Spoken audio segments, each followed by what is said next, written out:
All right, hello everybody. Welcome back to Daily Update, my 1000 Days Challenge. This is day 293, so let's get things started.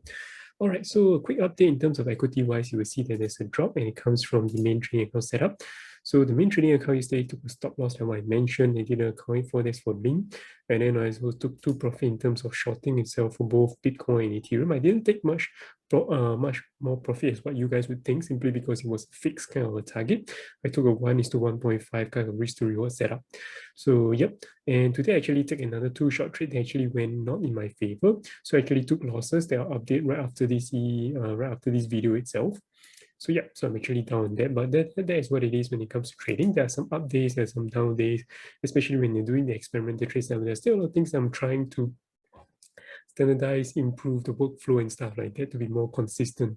All right, with that said, in terms of market structure-wise, overall, we still tentatively remains bearish in terms of S&P 500, the US stock market itself. But do bear in mind that we actually, if you look at the current market price itself, the market is already open. So price is actually bouncing very nicely, and you actually see some potential signs yesterday itself with this very bullish green candlestick, and it found support at this 50 simple moving average and sloping upwards itself. So things definitely still remains bullish, although I'm not saying that we're still going to continue all the way up higher once again. We could, without a doubt, in my opinion, consolidate right over here, which in my opinion, if we do consolidate even up to June, July, that will actually be a good thing rather than running all the way up, which means it's more parabolic in that perspective. And similarly for Nasdaq, we have a very nice push upwards, but potentially there are some resistance at this 50 and 20 exponential moving average, acting as prior dynamic resistance right now. And for ACL, like I mentioned, things definitely look good as long as you remain above this 150 simple moving average. We are now still trending towards the upside of things. And then for KWEB itself, similarly, I said that this 20 exponential average would be a key thing to look at. It seems that we are bullish for the past fourth and potentially the fifth day itself, and we can close nicely above it, and potentially this could be the bottom for KWEB itself, and coincidentally, it could also be very similar to what we are seeing in Bitcoin right now. So Bitcoin is very interesting right now. We'll see that we are seeing a potential V-shaped recovery in accelerated pace, and what I mentioned yesterday really looks like a very nice kind of a capitulation kind of structure, simply because we fall too drastically itself. So what makes for a very nice capitulation kind of event is that today we have to recover very strongly. Right now, I will still say that yes, in terms of price wise, it's definitely strong. But one thing I do not like is basically the volume itself. So we actually like the volume itself.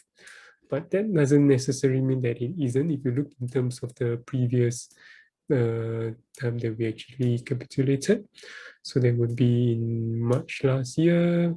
So taking a look over here, you will see that actually the volume on the second day was similarly as strong. So that being said, my volume is definitely a key thing to bear in mind.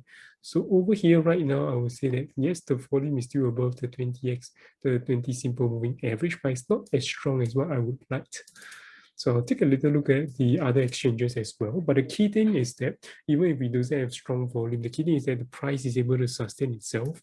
And more importantly, for the weekly closing itself, we were able to close above this 20 exponential moving average on the weekly chart. Then again, it'll be flipping to very bullish once again, in my opinion. But let's see how price react to it. As long as we remain even below this 20 exponential moving average, but close above here, or close above 42.5K itself, which is also above the 200 exponential moving average, to me is a very good start to a bullish sign. And as long as price can remain above that, I will tentatively be remaining towards bullish side of things. On the 4-hourly chart, as you can see, it still remains having seen this 20 exponential moving average as a dynamic resistance right now. So previously you wanted to test, rejected once, rejected twice, rejected 3 times itself. So if you can break above this will be a very good sign. And there will also currently this kind of a downslope kind of trend line. Yep, downslope trend line that we have to break as well. So to me, if we can break both at the same time, that is typically a potential kind of reversal trend. And if we actually even consolidate over here and then break up to higher high, then to me, it'll be a good news as well. So with that said, I've come to the end of today. I'm not looking to enter any trade in terms of forward-wise because my personal style is more of a trend follower. I don't trade mean reversion trade that well based on my track record previously when I was doing both in terms of paper trade and actual trading itself. So I noticed that for mean reversion trade, I generally don't do that well in terms of the percentage wise.